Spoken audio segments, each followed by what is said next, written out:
Hello guys, this is अभी मिश्रा और मैं शो करने जा रहा हूँ कि नीट प्रेप को आप लोग कैसे इस्तेमाल कर सकते हैं।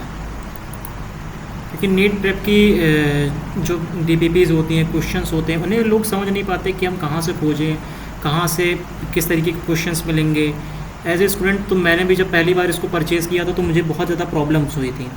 तो चलिए देखते हैं। तो जैसा कि हम लोग देख सकते हैं, यहाँ पे आगे का कोर्स कंटेंट में जाना है। फिर आपको यहाँ क्वेश्चंस दिख रहा है ना, ये इस पर क्वेश्चंस पे क्लिक किया। अब इतने ढेर सारे क्वेश्चंस आ गए। अब डिफ़िकल्टी लेवल कैसे पता चलेगा, कैसी चीज़ें इसमें ढूंढी जाती हैं, क्योंकि क्वेश्चंस बहुत तरीके के होते हैं। तो डिफ़िकल्टी क्या होगी, आपको कहाँ से स्टार्ट करना चाहिए, मैं सब आपको बताता हूँ इसमें। तो जैसे कि हम लोग इस पर गए, क्वेश्चंस खोले। अब यहाँ पे हम लोग के पास आ गए सब्जेक्ट। तो सब्जेक्ट पे हमने क्लिक किया।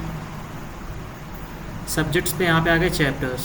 ठीक, तो चैप्टर्स हमने ले लिया यूनिट एंड मेजरमेंट। अब इतने सारी चीज़ें आ गए। सेलेक्ट क्वेश्चन सेट, यहाँ पे लोग कंफ्यूज हो जाते हैं कि कौन सा क्वेश्चन सेट हमें पहले करना चाहिए। ठीक, अब पहले क्वेश्चंस अगर आपको सॉल्व करने हैं, अगर जहाँ से भी आपको स्टार्ट करना है, सबसे पहले आपको absorb before you solve MCQs, आपको इस पर सॉल्व करना है। इसमें क्या होगा मैं आपको बताता हूँ। इसमें आपको जो क्वेश्चंस मिलेंगे वो ऑलरेडी सॉल्व होंगे। उनको सिर्फ ऐसे आपको फटाफट देखते चले जाना। अच्छा ये ऐसे है, इस टॉपिक में से ये है इस टॉपिक में से। तो आपको एक ऐसे ही देखते चले जाना कि फॉर्मूला किस पे से लग रहा है, रिवाइज करने के लिए।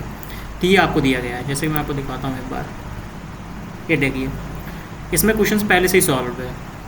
कितने लोगों ने सही किया है, कितने लोगों ने गलत किया है। इसमें आपको एनसीईआरटी में भी बता देगा कि क्वेश्चन कहाँ पे है, किस कॉन्सेप्ट से आया है, किस थ्योरी से आया है। व्यू एक्सप्लेनेशन पे देखोगे तो भाई वीडियो भी तुम्हारे पास आ जाएगी। ठीक, तो ये रहे पहले से ही सॉल्व नहीं, पूरे जितने भी रहेंगे ना सब पहले से ही सॉल्व रहेंगे। तो ऐसे ड्रॉपर ये बहुत सही चीज़ है, क्योंकि आपको वीडियो सोल्यूशन मिलना हर जगह पॉसिबल नहीं हो पाता। ना कि आपके जो क्वेश्चंस रहेंगे, एलएन के मॉड्यूल्स रहेंगे किसी भी चीज़ों में। ठीक है, अब हम वापस चलते हैं यूनिट एंड मेजरमेंट में। अब 0.5 पे आपको नहीं जाना है। लोग यहाँ से जंप कर आते हैं 0.5 पे, आपको यहाँ नहीं जाना है। आपको रिकमेंडेड एमसीक्यूज़ पहले सॉल्व करने हैं। रिकमेंडेड एमसीक्यूज़ में आप जाएंगे, यहाँ पे ठीक क्लिक किया हमने। अब यहाँ पे 4 टॉपिक्स आ गए। आपको किस टॉपिक पे सॉल्व करना है। टोटल 85 क्वेश्चन हैं यहाँ पे, टोटल 85 क्वेश्चन है। अब आपको यहाँ पे सॉल्व करना है। जैसे मान लो यार डायमेंशंस, मान लो टेक डायमेंशंस में हमने क्लिक किया। अब यहाँ पे देखो सॉल्व हुए नहीं आए होंगे, देखो कोई भी सॉल्व नहीं है। अब यहाँ पे आपको क्वेश्चन सॉल्व करने पड़ेंगे, प्रैक्टिस करनी पड़ेगी, तब आपको आगे आपका लेवल बढ़ता जाएगा। टोटल क्वेश्चंस क्या कहते हैं डायमेंशंस पे 43 है। ठीक, अब यहाँ पे क्वेश्चन सेट आपको यहाँ पे देखिए, चैप्टर हो गया, क्वेश्चन सेट पता चल गया, एनसीईआरटी क्वेश्चंस हो गए, डिफ़िकल्टी यहाँ पे आ गई है।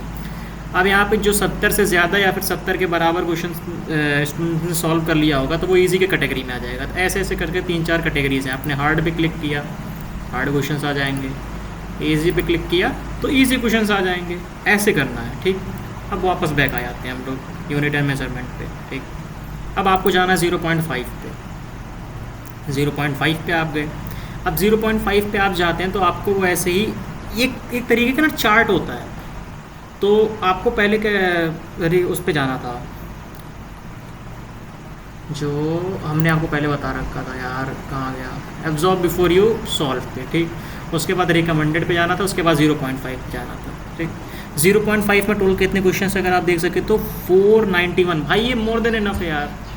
अगर 150 के करीब तुम सवाल सॉल्व कर लेते हो रिकमेंडेड एमसीक्यूज़ रिकमेंडेड मतलब, और एब्जॉर्ब बिफोर यू लगभग उसमें से 20 सवाल हो गए और इतने, तो भाई ये मोर देन इनफ है। अगर उसके बाद आप जाना चाहें एग्जाम्पलर पे, एनसीईआरटी एग्जाम्पलर पे, HC वर्मा पे, सारे इन्होंने अपलोड कर रखे हैं, आप इस पर जा सकते हैं। फिर आ गए ये बुक मार्क पे हम लोग आ जाते हैं। प्रीवियस ईयर तब समझ ही गए होंगे। बुक मार्क पे आ गए। कैसे बुक मार्क भाई, जैसे ये क्वेश्चन यहाँ पे शेयर का ऑप्शन है या बुक मार्क का ऑप्शन है। बुक मार्क पे हमने क्लिक किया तो ये आपके बुक मार्क पे आ जाएगा यहाँ पे। ठीक, तो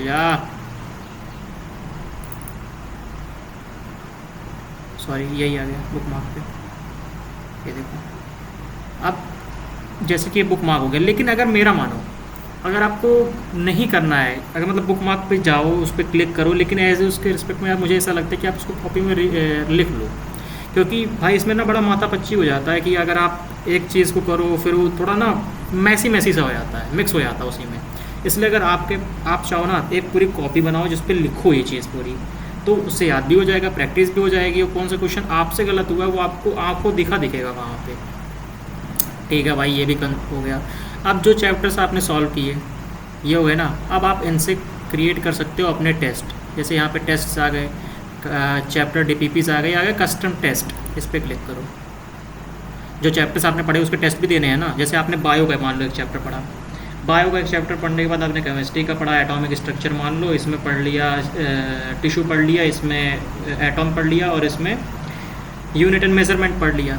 तो और जनरेट करते हैं भाई कस्टम टेस्ट जनरेटर। 3 तरीके के आपको मिल जाएंगे। 3 तरीके में कौन सा, full test, minor, mini test और बेबी टेस्ट। बेबी टेस्ट में आपको 40 क्वेश्चन दिखेंगे, मिनी टेस्ट में आपको 80 क्वेश्चन दिखेंगे, फुल टेस्ट में आपको 180 सवाल दिखेंगे। ठीक, समझ में आ गया कितने टेस्ट होते हैं। ठीक, अब हम लेते हैं इसमें, जैसे मान लो ले लेते हैं भाई लिविंग वर्ल्ड ले लेते हैं, फिर आगे केमिस्ट्री में स्ट्रक्चर ऑफ एटम ले लिया, फिर फिज़िक्स में ले लिया यूनिट एंड मेजरमेंट, जूलॉजी में ले लिया बायोमोलिक्यूल्स। अब यहाँ पे क्रिएट टेस्ट आ गया, क्रिएट आपने टेस्ट कर दिया भाई।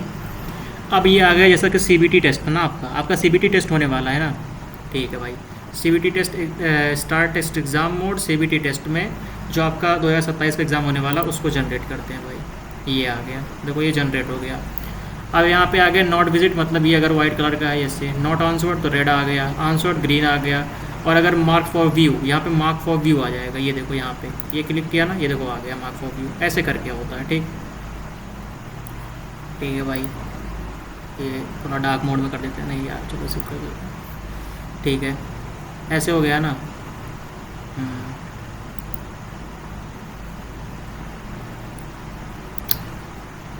ठीक, सबमिट कर दिया मैंने। चलो view for result, 0 question attempt हुए। ठीक, ये रहा मेरा रिज़ल्ट आ गया। ठीक है, तो ऐसे आपको यूज़ करना है। अब बाकी चीज़ों के लिए जो मैं आपको बताऊंगा वो बाद में बताऊंगा। तो आज के लिए सिर्फ इतना ही आप देखो। Thank you.